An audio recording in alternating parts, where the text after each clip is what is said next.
أعوذ بالله من الشيطان الرجيم. بسم الله الرحمن الرحيم. إن هذا القرآن يهدي للتي هي أقوم ويبشر المؤمنين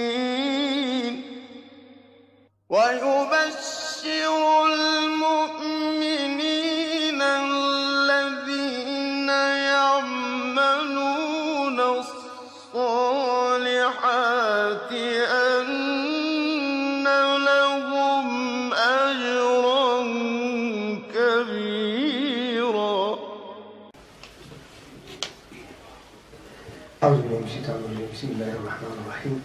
الحمد لله رب العالمين حمدا كثيرا طيبا مباركا فيه. صلى الله وسلم وبارك على سيدنا محمد النبي المصطفى الأمين وعلى آله وصحبه ومن والاه. أما بعد، ما زال حديثنا عن سورة القلم، وتوقفنا في الأسبوع الماضي مع قوله سبحانه وتعالى: إن ربك هو أعلم بمن ضل عن سبيله وهو أعلم بالمهتدين.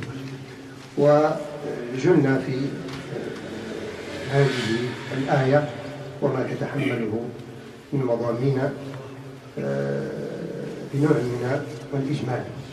On est toujours avec le chapitre de la plume, chapitre 68, c'est arrêté la semaine dernière avec le verset 5, dont Allah subhanahu wa ta'ala nous confirme une réalité concernant ces attributs subhanahu wa ta'ala, en nous disant: c'est ton Seigneur qui connaît mieux ceux qui s'égarent de son chemin, et il connaît mieux ceux qui suivent la bonne voie.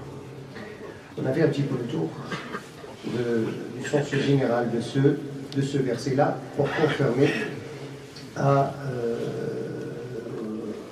aux Mikois surtout, qui ont réagi mal avec le livre de Dieu subhanahu wa ta'ala.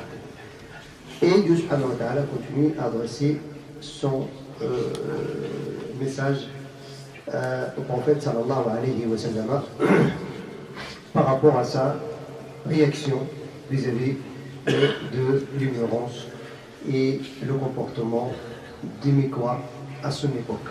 Et en même temps, c'est une règle générale,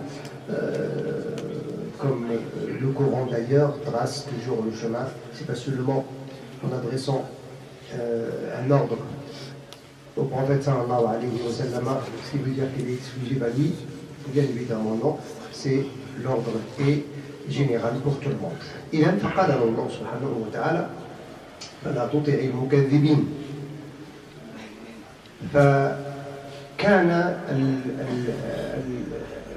المشركون حاولوا بكل الوسائل حينما عوزتهم القوة أن يسيطروا على انتشار الإسلام، فاجتهدوا بكل الوسائل لكي يحاولوا أن ينالوا من النبي صلى الله عليه وسلم ما يمكن أن يكون كمساومة، واقترحوا عليه يعني كثير من الاقتراحات. لذلك الله سبحانه وتعالى هنا أعطاه هذا الأمر فيه نوع من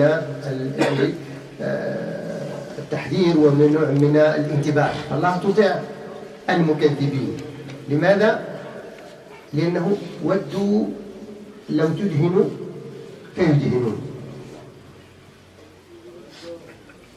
Allah subhanahu wa ta'ala alors a mis en garde son messager, parce que les Mécois ils ont fait tout pour essayer d'empêcher le prophète sallallahu alayhi wa sallam à transmettre le message de Dieu et à accomplir sa mission comme il se doit. Et en même temps, ils ont fait tout pour empêcher les gens à embrasser la religion musulmane. Ils ont utilisé la force, ils ont utilisé la torture, ils ont utilisé l'exclusion, tout. Mais malgré ça, les gens embrassent l'islam de plus en plus. Et alors ils ont changé le style. Et subhanallah, c'est presque la même chose qu'on voit aujourd'hui dans notre contexte. C'est quoi le style? Ils essayent de chercher à voir, si on peut dire, une égalité avec le prophète sallallahu alayhi wa sallam pour essayer de se mettre dans des situations où, voilà, on accepte ça, mais toi aussi tu dois accepter ça. Ça veut dire ce qui s'appelle le tanazula, tu vois. On va essayer de dégrader un petit peu, d'essayer de gratter le possible. C'est pour ça Allah subhanahu wa ta'ala lui a mis au garde, n'obéis pas à ceux qui traitent cette religion du mensonge, le menteur. N'obéis pas à ces gens-là. Pourquoi? Bien évidemment, le prophète il ne va pas obéir dans le sens, mais n'essaye pas de leur donner et de leur répondre à leur, comment dirais-je, demande, quand ils te demandent d'essayer d'alléger un petit peu, comment dirais-je, ta relation avec cette religion, si on peut dire.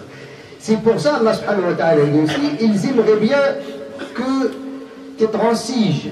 Regardez bien le terme. Ils aiment bien que tu transiges avec eux afin qu'ils transigent avec toi. وهنا اللفظ في اللغة العربية هو أكثر دقة.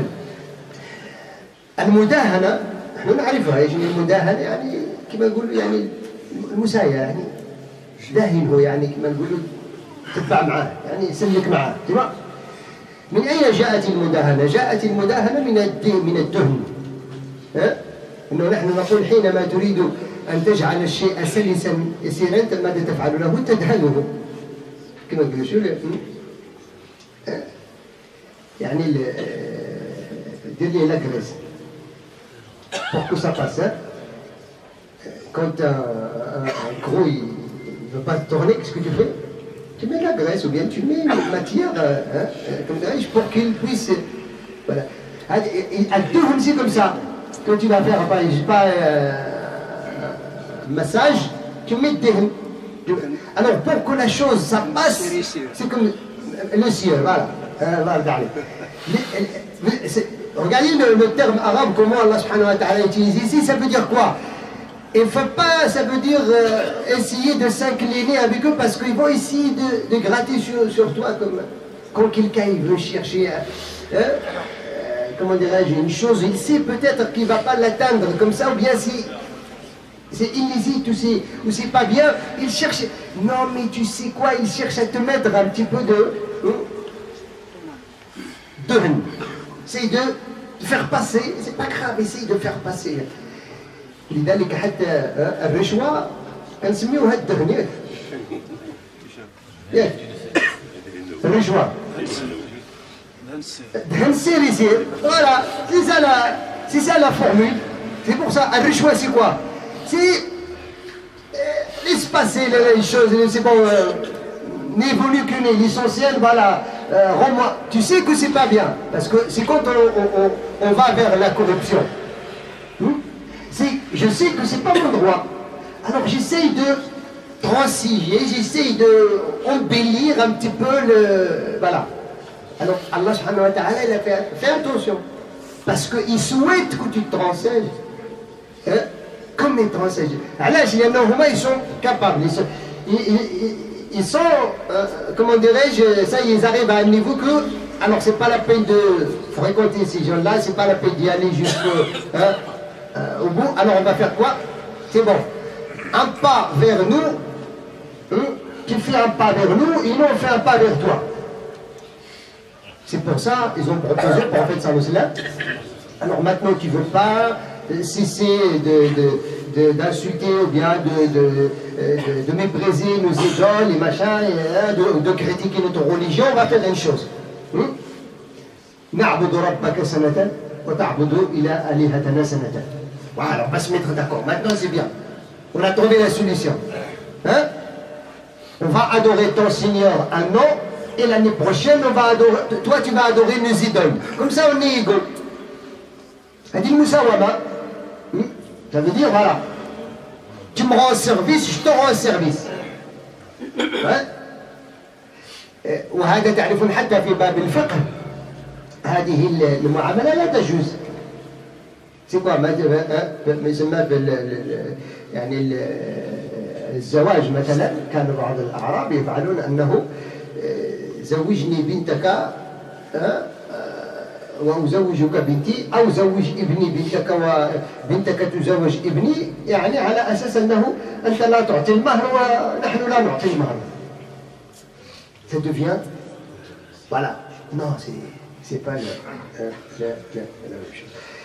إذا حينما يحجز المشركون والكفار التاريخ يعيد نفسه. Oui. Pour ça aujourd'hui vous trouvez que entre parenthèses, je peux dire, ceux qui cherchent toujours à embêter la religion musulmane, quand ils ont trouvé une réalité devant eux, comme je dis toujours, que la religion musulmane, sa force c'est dans ses principes. La force de la religion musulmane, c'est pas les musulmans. Je dis ça et je le répète. La force de la religion musulmane, c'est ses principes. C'est pour ça, chaque fois quand les gens découvrent ces principes, ils embrassent l'islam, sans avoir aucune relation avec les musulmans. Et la plupart du temps, ceux qui réussissent dans leur chemin de l'islam, c'est ceux qui n'ont pas fréquenté les musulmans, ils ont découvert l'islam tout seuls. وتعرفون مقالة عن الرجل الذي أسلم وذهب إلى أحد بلدان المسلمين بدون sans citer. Vous connaissez l'histoire de celui qui a écrit carrément un livre et il a dit الحمد لله الذي عرفني بالإسلام قبل أن أعرف المسلمين. Louange à Allah qui m'a fait reconnaître l'islam avant que je connais les musulmans.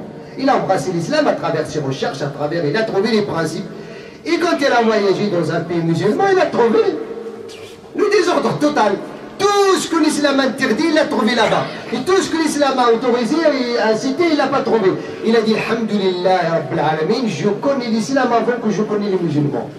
Le problème, il est là. Alors aujourd'hui, qu'est-ce qu'ils essayent de faire? Ils vont dire, alors maintenant, on va essayer de faire une sorte de quoi? Le dialogue, la reconnaissance, la religion ibrahimite qui rassemble tout le monde sous, comment dirais-je, un seul parapluie, sur une seule maison. Voilà, il faut s'intégrer, il faut être un musulman qui s'intègre. Voilà, vous voyez, le hijab c'est une humiliation, c'est quand même, vous voyez. Alors, on essaie de chercher. Et malheureusement, ils n'osent pas de parler eux-mêmes. Ils choisissent parmi nous les faibles et disparés, les ignorants, ceux qui ont des intérêts économiques, politiques, tout ce que vous voulez, pour qu'ils soient leur porte-parole. Aujourd'hui, vous trouvez ceux qui parlent de la réforme de l'islam. C'est les musulmans, c'est Mohammed, Al-Qadr, Ismaël, mais qui ne connaissent rien de l'islam. Ceux qui parlent de la dignité de la femme et de la liberté de la femme, c'est les musulmans, qui ne connaissent pas l'islam. Ceux qui parlent de l'héritage, l'égalité de l'héritage, machin, c'est les musulmans. Ils sont musulmans, oui, mais ils cherchent. Et vous savez qu'en France, ça ne fait pas longtemps qu'il y a une association féminine, qui ont carrément le droit, ils ont eu un local, et maintenant la femme elle peut faire le prêche du Jumu'ah, et la femme imam. Vous avez entendu? Non. C'est vers l'actualité, il n'y a pas de souci.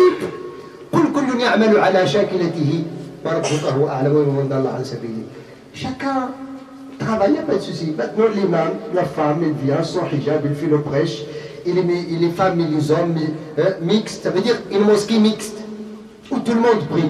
La même chose, ils ne vont pas changer ni la clignaison, ni la prosternation, ni la lecture du Coran, il n'y a pas de souci. Mais il n'y a aucun texte qui interdit que la femme soit imam. Il n'y a aucun texte dans le Coran, ni dans le hadith, ni dans... Il y a même l'imam Tabari qui dit que c'est possible. Oui, c'est vrai. L'imam Tabari l'a dit dans son tafsir. Mais l'imam Tabari, il reste l'imam Tabari. Mais il y a c'est vous, ce que je dis c'est quoi? L'histoire revient à la même chose. Toujours aujourd'hui, malheureusement, nos problèmes quand il s'agit de l'islam, cherche toujours pour ça, là, faites attention. Et dans les cas, moi je vous raconte une anecdote, c'est arrivé ici en France. Un nouveau converti, il s'est converti à travers les musulmans. Hein? Et il veut se marier avec la sœur de son copain, de son pote. Et quand ils ont fait la mairie, il n'y a pas de souci. La mairie, ils s'en foutent de ta religion. Et quand ils sont venus pour faire ce qui s'appelle l'halal, alors l'imam est en train de l'expliquer. Comme quoi, maintenant tu es devenu musulman, tiens, il ne faut pas boire l'alcool, il faut faire la prière, il ne faut pas ci, il ne faut pas manger le porc, il ne faut pas... Quand il a fini, le fameux converti lui a dit, monsieur l'imam, moi je ne connais pas l'islam dont tu me parles, moi je veux devenir musulman comme Mohammed, le frère de ma femme. Il boit l'alcool, il mange avec moi dans la cantine, il ne cherche pas à savoir qu'est-ce qu'on mange, il ne fait pas la prière. Il me dit, moi je veux devenir musulman comme le frère de ma femme. Ne cherche pas à me compliquer la chose.